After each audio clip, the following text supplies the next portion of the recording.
Welcome dear. So we discussed about concrete noun, right? So you are wondering what concrete noun is, right? So when you experience the concrete noun with 5 senses, that is what I gave an example of touching, feel, you can taste it, you can hear it, you can smell it, you can see it. All these comes under concrete noun. We read about abstract noun, which we cannot see, hear, smell, taste and touch.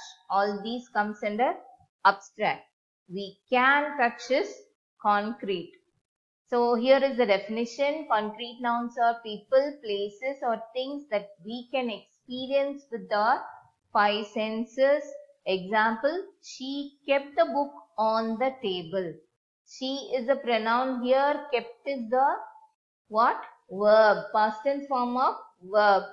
What is the present tense form of verb, dear? Keep. Okay. The is an article here. Book. The book is already known book. That's why they have given the book. Otherwise, if it is a singular book, then a book only. Already known book. They are using the.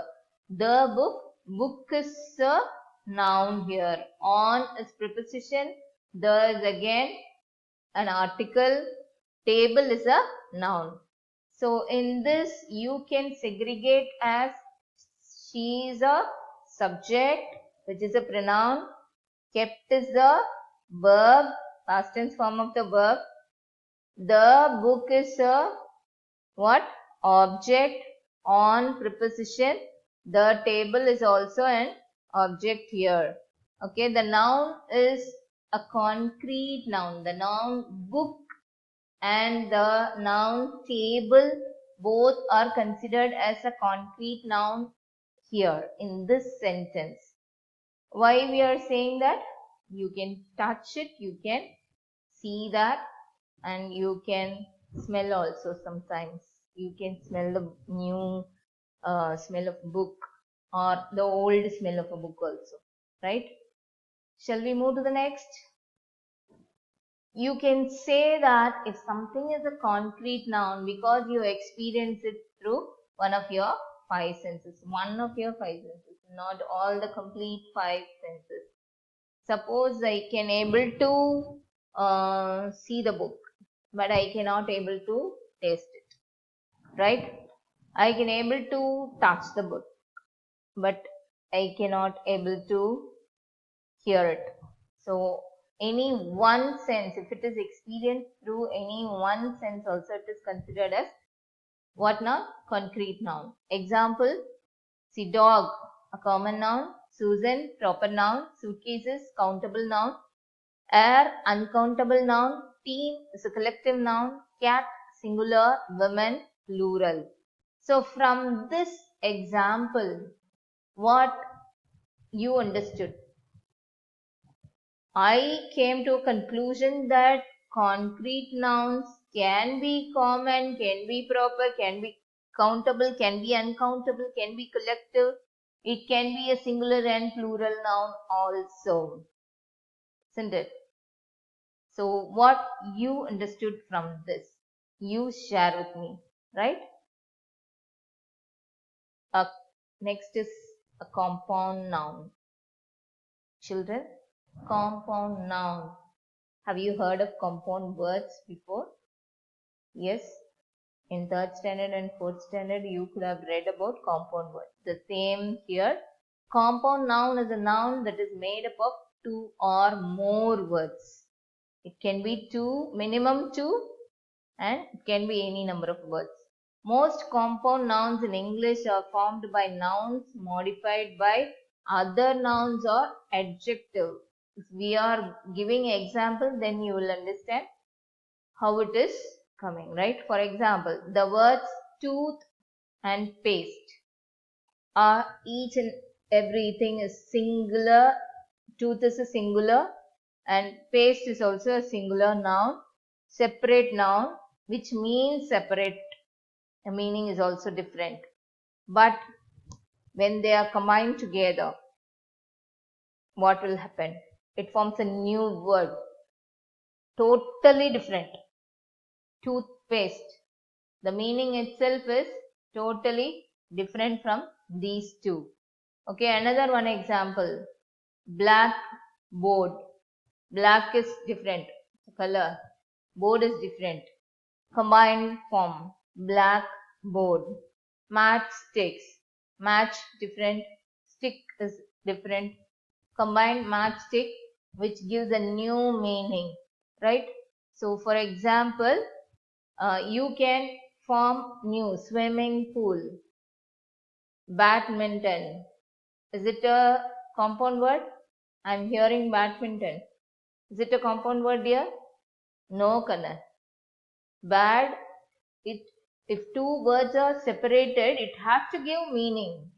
Then only it is considered as compound word. Right? Then, cell phone. Okay, good. Cell phone is a compound noun, but not badminton. Tennis. No, it is a single word. Then, come out with the answers, Kana. Come out with the answers. Yes. Compound words are formed when two or more words join together to create a new word that has an entirely new meaning. For example, sun and flower are two different words. But when they are fused together, when they join together, they form another word named sunflower. Consider the words make up. Make is different, up is different. Together, make up. Right? So, you can form any number of words. Right? Some examples I'll show you. A compound noun is a single noun made up of two or more words. The best one is see here. S, not C, S-E-A-C. Okay, S-E-A-C plus foot equals seafoot. C is different, entirely different. Food is different. Together, see the meaning. You can see the picture. One type of seafood is different. So, it can be written with spaces. It can be written without spaces or with hyphens also. When you see hyphens, then you can come to a conclusion that it is a compound noun. Definitely it is going to be a compound noun. Right? If it is considered as a single word but with spaces sometimes, then that is also considered as what? Compound noun. Together also. Example, ice cream, swimming pool, bus stop, living room. All these are with spaces. Without spaces, classmate, greenhouse, grasshopper, lifespan. All these are without spaces. With hyphen. Hyphen is a small dash introduced in between to identify that it is a combination, compound word. Mother-in-law, dry cleaning, self-confidence, merry-go-round. So all these are compound word, examples of compound word, how it appears when you are writing. Understood? Any doubts you have in compound word? Right. So when you go in deep into the compound word compound noun can be formed using noun plus noun, adjective plus noun, verb plus noun, preposition plus noun, noun plus verb, noun plus preposition, adjective and verb, preposition and verb. So all these are categories which you can able to frame compound word. Example for noun and noun. Tooth is a noun, paste is a noun. So when you combine toothpaste, noun plus noun. Adjective plus noun, monthly is an adjective. Ticket, noun, monthly ticket. Verb plus noun, swimming is an action.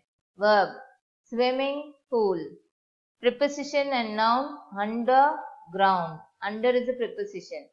On, in, under, then in, out, all these comes under preposition, right? Noun plus verb. Noun is hair. Verb is cut, haircut. Noun plus preposition, hanger on. Adjective verb, dry cleaning. Preposition verb, output, right? So when you read and analyze a word, then only you will come to a conclusion what type of combinations are made in a compound word. Okay, children. Now you read this, analyze when you are reading a compound word, right? So what you have to write in your classwork?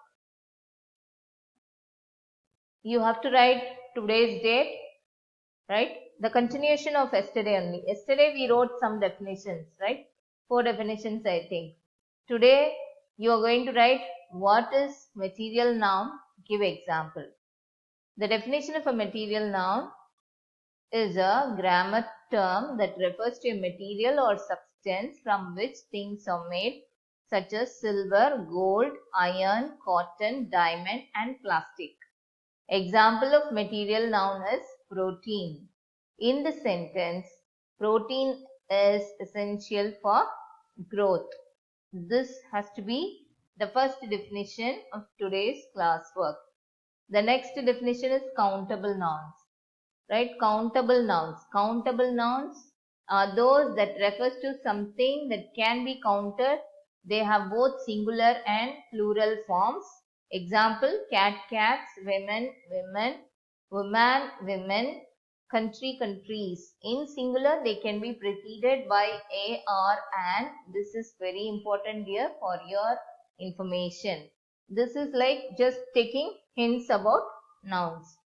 Then uncountable nouns are for the things that we cannot count with numbers. They may be the names for abstract ideas or qualities, or for physical objects that are too small or too amorphous to be counted. Example, liquids, powders, gases, etc. Uncountable nouns are used with a singular verb. Next, concrete nouns are people, places, or things that we can experience with our 5 senses. What are the 5 senses that you write? For example, in the sentence, what is the sentence? She kept the book on the table. The noun book is a concrete noun. You can touch it, see it, and maybe even smell it. Right? Compound nouns are formed. You can write the heading as compound noun also. Compound nouns, write the heading, then leave one line, and then write the next line as compound nouns are formed when 2 or more words join together to create a new word that has an entirely new meaning. For example, sun and flower are 2 different words, but when they fuse together, they form another word, sunflower. Right? Before saying thank you, we completed our first unit, right? Chapter 1, first prose, who did Patrick homework with a question answer. The second was, in unit 1, poem, that is a house, a home, that also you completed your classwork. And the supplementary reader, first unit supplementary reader, a tale of 2 birds. For that also I gave 5 questions. And next is grammar part, that we revised now about nouns. Understood? So 5 parts. I divided first unit into 5 parts and we completed the unit 1. Children, you should be thorough with unit 1 hereafter. Any doubts? We'll see in the live session. Okay, dear? Right. Now, I'm ready to say thank you for you. Thank you so much.